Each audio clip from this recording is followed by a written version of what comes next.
میری پیاری بیٹی حسن جہاں، السلام علیکم۔ تمہارا حال پوچھنا چاہتا ہوں، پوچھنے کی ہمت نہیں کر پا رہا۔ تمہارا حال تو جانتا ہوں میں، اور میں ہی تو وجہ بنا ہوں تمہیں اس حال میں لانے کی۔ تمہیں کیا لکھوں میری بیٹی، کیا لکھوں؟ بہت ساری باتیں ہیں جو تم سے کہنا چاہتا ہوں، لیکن لفظ اس کاغذ پر وہ لکھنے سے قاصر ہیں جو میرے دل میں ہے۔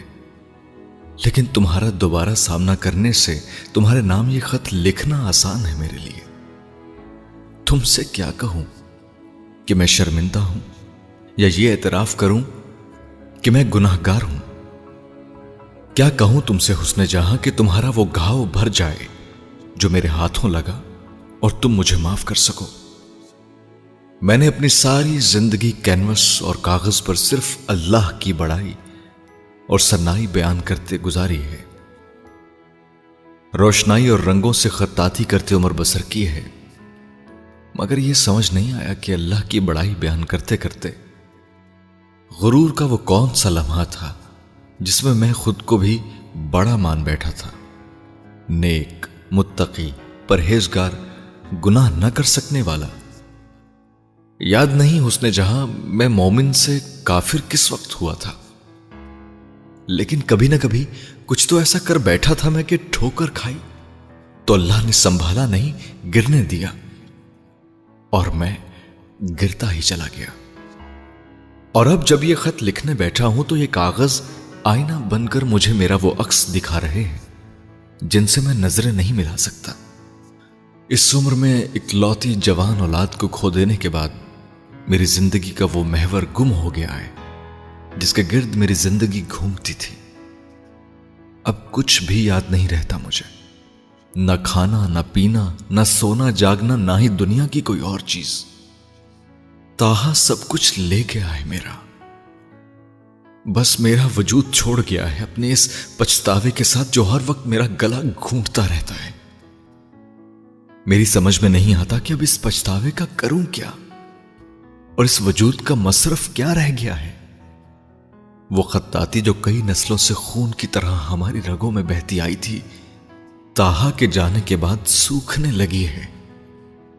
اب میری اگلی نسلوں میں کوئی اللہ کی کبریائی اور بڑائی بیان کرنے والا نہیں آئے گا۔ یہ میری سزا ہے میرے غرور کی، میں اس کی شکایت کسی سے نہیں کر سکتا۔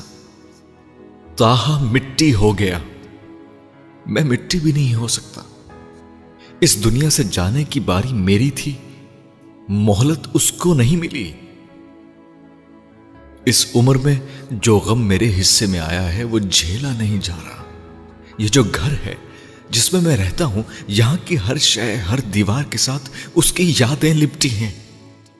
میں ہر روز صبح اس کی یادوں کو درختوں کی بڑی ہوئی شاخوں کی طرح کاٹ کر باہر پھینکاتا ہوں۔ وہ رات تک پھر سے اگاتی ہیں پرانی یادوں کی رہ جانے والی جڑوں میں سے۔ میں یہ فصل کاٹتے کاٹتے تھکنے لگا ہوں۔ گھر تاہا سے خالی ہو گیا، اس کی یادوں سے خالی ہونے کو تیار نہیں۔ وہ تمہارے ساتھ چلا گیا تھا تو اس گھر میں اس کی یادیں اس طرح نہیں اگتی تھیں۔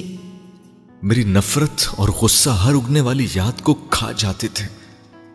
اب ایسا نہیں ہوتا، اب میرے اندر کچھ بھی نہیں رہا۔ فخر، غرور، آن، غصہ سب ختم ہو گیا۔ اگر کچھ بچا ہے تو روشنی کی وہ کرن جو قلب مومن کے نام سے تمہارے گھر کو روشن کیے ہوئے ہے۔ میں ہر وقت اس کے بارے میں سوچتا ہوں جب اپنے اندر باہر ہر طرف اندھیرا ہو جاتا ہے تو اس کے چہرے کی روشنی مجھے راستہ دکھانے لگتی ہے۔ کیا اس کو اپنا یہ بوڑھا دادا یاد آتا ہے؟ مگر میں اسے کیوں یاد آؤں گا؟ میں نے اس کو دیا ہی کیا ہے؟ اس کو پہلی بار دیکھا تو مجھے لگا تاہا کا بچپن لوٹ آیا۔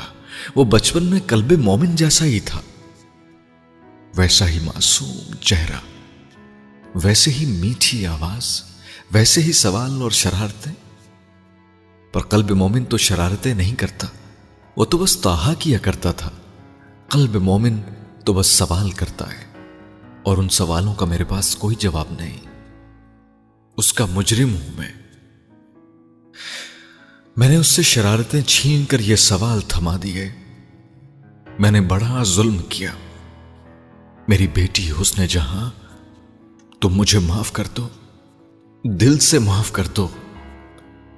قلب مومن کو میرا بہت پیار دینا، اس سے کہنا وہ اللہ کو ایک خط اپنے دادا کے لیے بھی لکھے، اللہ سے کہے اس کے دادا کا ہنر اسے واپس کر دے۔ قلب مومن کا ہر خط اللہ کو پہنچ جاتا ہے، وہ تمہارا بیٹا ہے اس لیے۔ والسلام، قلب مومن کا دادا۔